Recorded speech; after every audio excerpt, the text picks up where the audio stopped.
दोस्तों, आज मैं आपको एक कहानी सुनाना चाहता हूँ। कहानी शुरू होती है उस दिन मैं जब गुस्से से बड़बड़ाते हुए घर से निकल आया था और बस स्टैंड की तरफ आगे बढ़ने लगा। मैं मन ही मन बड़बड़ा रहा था, पता नहीं कितने पैसे छुपा रखे हैं, लेकिन मेरे लिए एक बाइक नहीं ले सकते। अब मैं यहाँ से चला जाऊँगा और तब तक वापस नहीं आऊँगा जब तक मैं अपने खुद के पैसों से बाइक नहीं खरीद लेता। इतना सोच ही रहा था, तभी मेरे पैरों में कुछ चुभने का एहसास हुआ। नीचे देखा तो समझ आया कि मैं जल्दबाजी में पापा के जूते पहन आया हूँ। उन जूतों में कील उभरी हुई थी जो मेरे पैर में बार बार घाव किए जा रही थी। लेकिन उस समय गुस्सा अधिक था तो मैं बड़बड़ाते हुए आगे बढ़ गया। एकाएक मुझे याद आया कि मैं पापा का पर्स भी साथ ले आया हूँ। मेरे खुराफाती दिमाग में एक ख्याल आया, क्यों न आज पापा का पर्स चेक किया जाए, जिसे आज तक उन्होंने किसी को हाथ तक नहीं लगाने दिया था। पता नहीं कौन सा खजाना छुपा रखा है इस पर्स में जो किसी को हाथ नहीं लगाने देते थे। जब मैंने पापा को वह पुराना पर्स खोल कर देखा तो उसमें पैसे तो नहीं मिले, लेकिन पैसों की जगह एक डायरी रखी हुई थी। तब मैंने सोचा, ओहो, तो यहाँ खजाना छुपा रखा है। मैं समझ रहा था कि यहाँ पापा ने लिखा होगा कि किससे कितने पैसे लेने हैं और किसको कितने पैसे दिए हैं। लेकिन मैं गलत था। जब मैंने उस छोटी सी डायरी का पहला पेज खोलकर देखा तो वहाँ पर जो लिखा था वह थोड़ा सीरियस कर देने वाला था। डायरी में जो लिखा था उसे पढ़ने के बाद मेरे चेहरे पर जो एक्सप्रेशन थे वो गायब हो चुके थे, क्योंकि डायरी में वैसा कुछ नहीं था जैसा मैं सोच रहा था। वहाँ पर उन पैसों का हिसाब लिखा हुआ था जो अलग अलग कामों के लिए अलग अलग लोगों से उधार लिए गए थे। उस लिस्ट में कंप्यूटर के नाम पर भी पैसे लिए गए थे। कुछ यूँ लिखा था, 50,000 रुपये बेटे के कंप्यूटर के लिए। ये वही कंप्यूटर था जिसे मैं आज तक यूज कर रहा था, लेकिन मुझे नहीं पता था कि उस कंप्यूटर को खरीदने के लिए पैसे कहाँ से आए थे। लेकिन आज पता चल रहा था। मुझे आज भी याद है जब मैंने पहली बार कैमरे के लिए जिद की थी, जो मेरे पापा ने मुझे 2 हफ्ते बाद मेरे बर्थडे पर ला कर दिया था, जिसे देखकर मैं बहुत खुश हुआ था।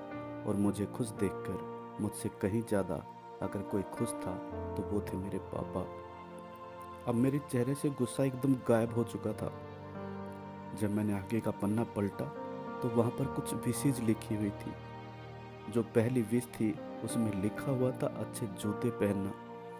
यह बात मेरी कुछ समझ में नहीं आई। तभी मेरा पाँव अचानक सड़क पर भरे हुए पानी पर जा पड़ा। तभी मेरे पाँव में कुछ गीलेपन का एहसास हुआ। जब मैंने जूता उतार कर देखा तो उसका तला टूटा हुआ था। यह देखकर मुझे डायरी में लिखी बात याद आ गई। तभी मुझे माँ पापा की कही हुई बातें भी याद आ रही थी कि जब माँ कहा करती थी पापा से, अब तो जूते पुराने हो गए हैं, नए ले लीजिए, तो पापा अक्सर कहकर टाल दिया करते थे, जूते अभी और चलेंगे, अभी कुछ दिन पहले तो लिए थे। मुझे आज समझ आ रहा था कि कितने दिन और चलेंगे। साथ ही साथ ये भी समझ आ रहा था कि पापा पर्स छुपाकर क्यों रखते थे। तभी उस डायरी को पढ़ते हुए बस स्टैंड पर रखी बेंच पर आकर बैठ गया।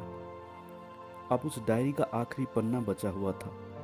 जब उस पन्ने को पलट कर देखा तो वहाँ पर कल की डेट लिखी थी और तारीख के नीचे लिखा हुआ था 50,000 रुपये बाइक के लिए। बस इतना पढ़ा और दिमाग सन्न रह गया। अब मेरे मन में कोई शिकवा नहीं बचा था। मेरी आंख से आंसू बहे चले जा रहे थे। मुझे आज तक नहीं पता मैं क्यों रोए जा रहा था। मैं जल्दी से घर की तरफ भागा, लेकिन जूतों की वह कील पाँव में अब तक घाव बनाने में कामयाब हो चुकी थी। मैंने जूतों को रास्ते में ही निकाल के फेंक दिया और भागते लड़खड़ाते हुए घर जा पहुंचा। लेकिन पापा घर नहीं थे। मैं समझ गया वो कहाँ थे। मैं सीधा पास वाली बाइक एजेंसी की तरफ भागा।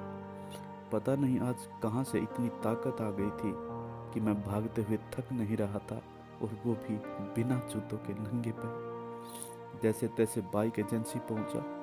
पापा वहीं थे। मैंने दौड़कर पापा को गले लगा लिया और मेरी आंखों से आंसू रुकने का नाम नहीं ले रहे थे। पापा भी समझ नहीं पा रहे थे आखिर क्या हो रहा है, मैं क्यों रो रहा हूँ। मैंने पापा से कहा, पापा मुझे मोटरसाइकिल नहीं चाहिए, आप अपने लिए जूते ले लीजिए।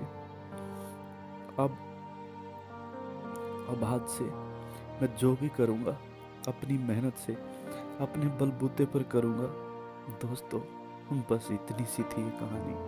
ये दिल छोड़ने वाली कहानी लिखते हुए मेरी आंखें नम हो गई हैं। मैं आज आपसे कहना चाहूँगा, ठीक ऐसे ही होते हैं हमारे पिता। हम अक्सर देखते हैं, हम अपनी माँ से अपनी हर बात शेयर कर लेते हैं और माँ भी इसके बदले में हमें बहुत प्यार देती है। लेकिन एक शख्स ऐसा भी होता है जो हमसे छुप कर प्यार करता है। वो होते हैं हमारे पिता। यह परिवार में एकमात्र ऐसा व्यक्ति होता है जो अपने बच्चों को बिना जताए छिप कर प्यार करता है, खुद की इच्छाओं को मारकर बच्चों के लिए सपने देखता है और उनकी खुशी में ही खुश हो जाता है। मुझे नहीं पता कि आप अपने पेरेंट्स की कितनी इज्जत करते हैं या नहीं, लेकिन अगर आपके पेरेंट्स हैं तो आप दुनिया के सबसे खुशनसीब इंसान हो, क्योंकि इस दुनिया में बहुत सारे लोग ऐसे हैं जिन्हें माता पिता का प्यार नहीं मिलता। अंत में यही कहना चाहूँगा, माता पिता की भावनाओं का सम्मान करें। धन्यवाद। जय हिंद, जय भारत।